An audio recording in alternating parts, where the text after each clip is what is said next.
حاضرین، بیمار کی عیادت کرنا، اس کے بارے میں آداب کیا ہیں اس کے بارے میں بتاتے ہیں۔ ایک بات یہ ہے، بیمار کی عیادت کرنے کے لیے مناسب وقت کا مکمل اہتمام کرنا چاہیے۔ دن میں 12 بجے 4 میں، رات میں 12 بجے نہیں جانا۔ خصوصاً اگر بیمار کسی ہسپتال میں ایڈمٹ ہے، وہ ہسپتال کے جو اوقات ہیں ان کا لحاظ کر کے جاؤ۔ بعض مرتبہ ہم دیکھتے بیمار کی عیادت کرنے جاؤ بولا تو پورا کنبہ وہاں تھا، ہسپتال والے پورے ناک میں دم بیزار ہو جاتے۔ لہٰذا جو ورکنگ آورس ہوتا ہے اس کا مکمل طور پر اہتمام کر۔ دوسری بات بھی ہے، بیمار کی عیادت کے لیے زیادہ نہ بیٹھو، اس کو پیشاب کی ضرورت پڑ سکتی ہے، کھانا بھی ہو سکتا ہے، لہذا اس طرف توجہ دو۔ اور بیمار کے پاس گئے تو اپنی نگاہوں کی حفاظت کرو، وہ نائٹ ڈریس میں بھی ہو سکتا ہے، کچھ بھی ہو سکتا ہے، نگاہوں کی حفاظت کرو۔ اور اس طریقے سے بیمار کے پاس سوالہ نہیں کرنا، شوگر کب آئی، اس سے پہلے آئی، کتنی ہوئی، بیکار کے سوالہ نہیں کرنا چاہیے۔ اور اسی طریقے سے ہمیں مکمل طور پر کیا کرنا چاہیے، آج ہمارے پاس فون ہے، اگر کسی بیمار کی عیادت کے لیے نہیں جا سکے کم از کم فون پہ اس پہ بات کریں اور اس کو مکمل طور پر تسلی دیں۔ تسلی کیسے دیں؟ خوشخبری دیں۔ اللہ کے نبی صلی اللہ علیہ وسلم بیمار یاد کر بولتے لا باس طہور انشاءاللہ۔ بعض مرتبہ ایسے ہوتا ہے بیمار بہت روتا ہے، کیا کرنا، اس کے آنسو پوچھنا چاہیے۔ یہ دیکھو اللہ کے نبی صلی اللہ علیہ وسلم کسی بیمار کے پاس جاتے تو کیا بولتے، دیکھو اے انسان، اصل میں کیا ہے، یہ جہنم کی آگ ہے نا، وہ آگ کا تعلق تمہارا اس بخار سے ہے۔ اللہ تعالیٰ تمہارے اوپر مسلط کر کے تم کو ماشاءاللہ نارے جہنم سے دور کرنا چاہتا ہے۔ ایسی تسلی دینا چاہیے، نہ گھبرانے کی بات کرنا۔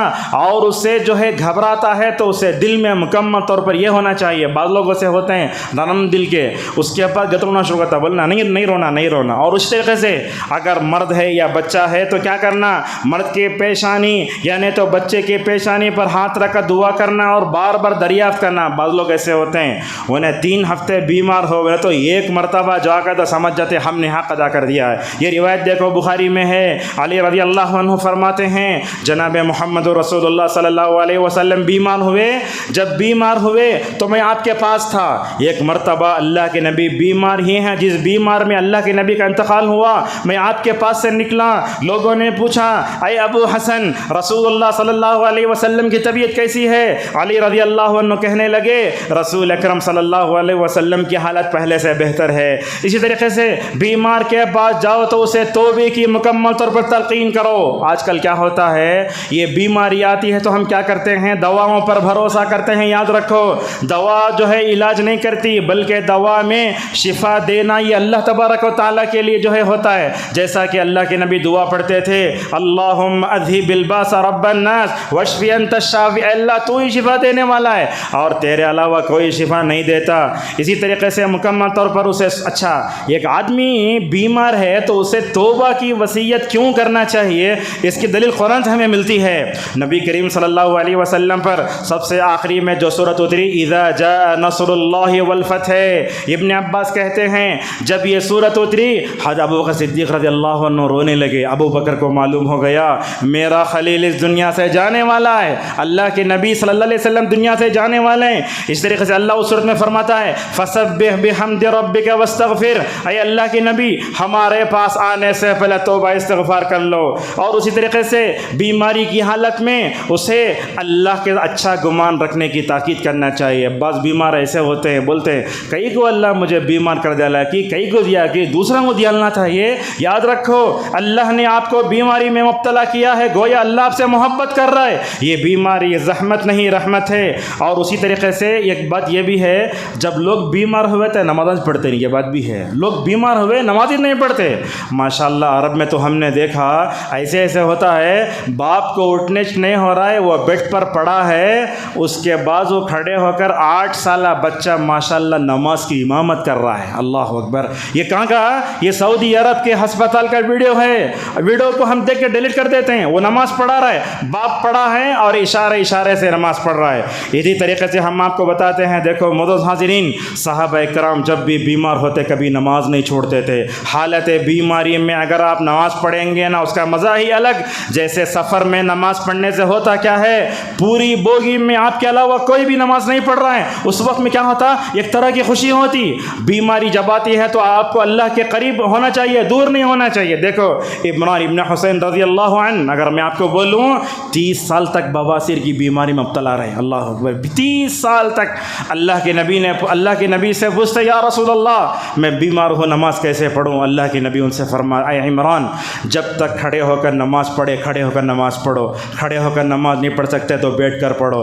بیٹھ کر نہیں پڑھ سکتے تو لیٹ کر پڑھو. اگر لیٹ کر نہیں پڑھ سکتے تو اشارے سے پڑھو. یاد رکھو بیمار سے نماز معاف نہیں ہے. آپ ہسپتال میں ہیں تیمم کر کے نماز پڑھو.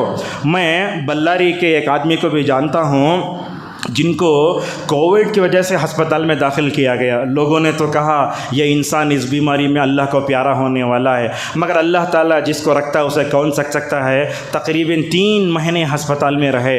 واپس آنے کے بعد انہوں نے اپنی پوری رودات سنائی ہسپتال کے. کہنے لگے دیکھو مولوی صاحب میری ایک سب سے اچھی 2 چیزیں تھیں حالت بیماری میں نے 2 چیزیں اپنی زندگی میں دیکھ لی. وہ کیا ہے؟ ماشاءاللہ رات میں جب بھی سوتا صبح میں اٹھ کر تہجد پڑھتا میں. اللہ اکبر. اللہ کے اتنا قریب ہوتا وہ پڑھ لیتا. اس کے بعد دوسری خوبی جو میں نے ہسپتال میں نے چھوڑی وہ یہ ہے جب بھی میں ہسپتال میں رہا چاشت کی نماز میرے سے نہیں چھوٹی. چاشت کی نماز ایسی نماز ہے 360 جوڑوں کی طرف صدقہ ہے. اگر آپ یہ چاہتے ہیں کہ 70 سال کے ہو جا کر بھی وہ زمین پر گھٹنے ٹیک کر نماز پڑھوں, یاد رکھو جوانی میں تہجد کی پابندی کرو. معزز حاضرین اس طریقے سے ہمیں ان کے لیے دعا بھی کرنا چاہیے. اللہ کے نبی صلی اللہ علیہ وسلم فرماتے ہیں, ابن عباس رضی اللہ عنہ کی حدیث ہے, اللہ کے نبی نے فرمایا اگر کوئی آدمی بیمار کے پاس اس کے لیے 7 مرتبہ دعا کرنا. کیا دعا کرنا؟ اسأل اللہ العظیم رب العرش العظیم ان یشفیک. اے اللہ عرش والا رب ہے تو, میں تیرے اسماء حسنہ کا واسطہ دے کر کہتا ہوں اے اللہ تو ان کو شفا دے دے. اللہ کے نبی فرماتے ہیں اگر کسی مومن کی موت اگر نہ لکھی ہو, اگر کوئی آدمی اس دعا کو 7 مرتبہ اگر پڑھتا ہے ماشاءاللہ اللہ تبارک و تعالیٰ اس کے جو ہے بیماری کو دور کرتا ہے. اسی طریقے سے بیمار کی عادت میں کی عادت یہ بھی ہے کہ ہم جو ہے مکمل طور پر قضاء و قدر کا معاملہ اس کے سامنے بتائیں. دیکھو اس دنیا میں ہم اپنے مرضی سے نہیں آئے اور اس دنیا سے ہم کو اپنی مرضی سے نہیں جانا ہے. اللہ تعالیٰ جب بھیجتا ہے تب آئے اور اللہ تعالیٰ جب بلائے گا ہمیشہ دنیا سے جانے کے لیے تیار رہنا چاہیے. لہٰذا قضاء و قدر کا معاملہ برحق ہے. اور یاد رکھو تقدیر ایک طرف تدبیر ایک طرف. تدبیر جتنا بھی کر لو, ڈاکٹر کیا کر سکتا ہے؟ ہماری جو ہے بیماری کا علاج کر سکتا ہے, موت کا علاج نہیں کر سکتا. موت برحق ہے, موت آ کر رہے گی. آج کے خطبے کا پیغام یہ ہے سوشل میڈیا سے انسانیت کا خاتمہ ہوا, درد بانٹنا ختم ہوا.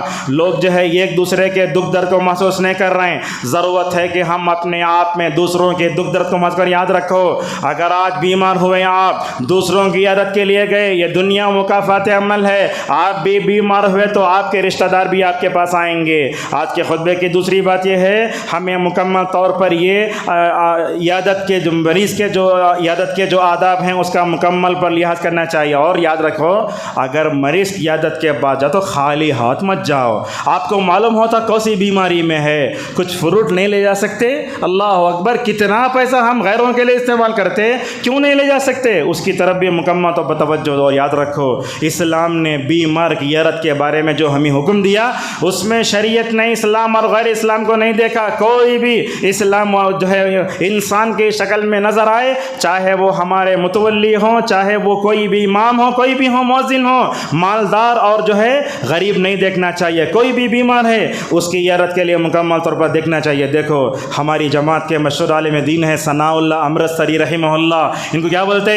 فاتح قادیان. ان کو بولتے کیا جو مناظر اسلام. انہوں نے عیسائیوں سے قادیانیوں سے مقابلہ کیا. قادیانی کو جانتے ہیں نا, مرزا غلام محمد قادیانی, یہ قادیانیوں کا فاؤنڈر تھا. اس کے کافر ہونے میں رتی برابر بھی شک نہیں. ماشاءاللہ کیسے اخلاق.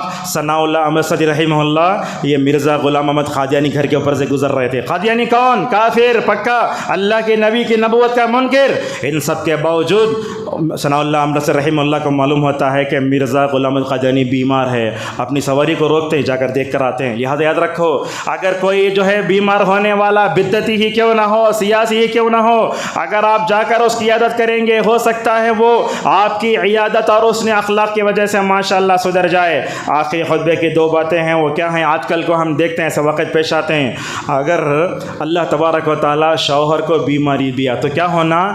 ہر بیوی کو حضرت ایوب کی بیوی کی طرح بننا چاہیے۔ سارے لوگ چھوڑ کر چلے گئے مگر اللہ تبارک و تعالیٰ نے حضرت ایوب کو 18 سال دی بیماری میں آزمایا، مگر زبان تک لفظ شکایت تک نہیں، کہنے لگے انی مسنی الضر وانت ارحم الراحمین۔ سارے گھر والے چلے گئے مگر حضرت ایوب ساتھ کون رہیں؟ وہ بیوی رہیں۔ مگر آج کل حالات کیسے ہیں؟ آج کل عورتوں میں صبر کمی کیسے؟ دیکھو آپ کو بتاتے ہیں کیسا کیا ہوتا ہے۔ اگر شوہر کو بیماری آئی، میں نے اپنی آنکھوں سے یہ حال دیکھا ہے، عورت خلا لے کر نعوذ باللہ چلے جاتی۔ حالت تو یہ ہونا چاہیے وہ بیماری میں شوہر کی خدمت کر کے مکمل طور پر اللہ کے بعد اجر پائے۔ یہی تو فرمایا رسول اللہ صلی اللہ علیہ وسلم نے، اگر کوئی بیوی اپنے شوہر کے سر کے لے سر تلوے کے تلوے تک، سر کے تالوں سے لے کر تلوے تک اگر اس کا پیپ بھی چاٹے تو شوہر کا حق ادا نہیں کر سکتی۔ رسول اکرم صلی اللہ علیہ وسلم نے یوں بیان فرمایا۔ اور اسی طریقے سے ہمیں بیمار میں یہ نہیں دیکھنا چاہیے کم حیثیت کا ہے، حیثیت کا نہیں دیکھنا چاہیے۔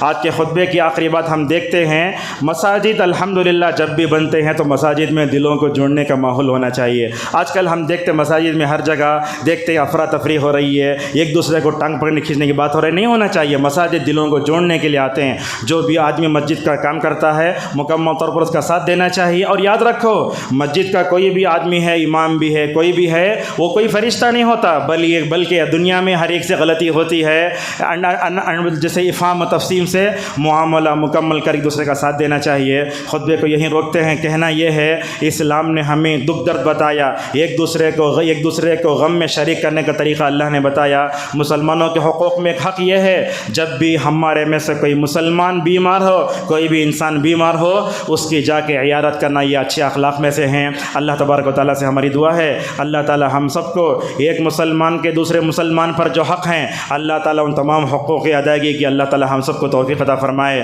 یہ بیماروں کی عیادت اور بیمار پرسی کے فضائل کے بارے میں جناب محمد رسول اللہ صلی اللہ علیہ وسلم نے جتنی حدیثیں بیان کی ہیں، جو میں نے آپ کے سامنے بیان کی ہیں، اللہ تعالیٰ ان تمام فضائل کو ہمیں پانے کی توفیق عطا فرمائے۔ پروردگار امت مسلمہ میں جو بھی بیمار ہیں اللہ تعالیٰ ان کو صحت عاجلہ شفا کاملہ عطا فرمائے۔ اللہ تعالیٰ ان بیماری کو، ان بیماروں کے لیے گناہوں کے کفارے کا ذریعہ بنائے، اور جو بھی بیمار ہیں اللہ تبارک و تعالیٰ ان سب کو بیماری کے لمحات میں صبر کرنے اور قضاء و قدر پر پختہ ایمان رکھنے کی توفیق نصیب فرمائے۔ اللہ تعالیٰ ہم سب کو، اگر ہم میں سے بیمار ہوئے، ایک دوسرے کی عیادت کرنے، ایک دوسرے کے دکھ درد کو محسوس کرنے کی ہم سب کو توفیق عطا فرمائے۔ وآخر دعوانا ان الحمد للہ رب العالمین۔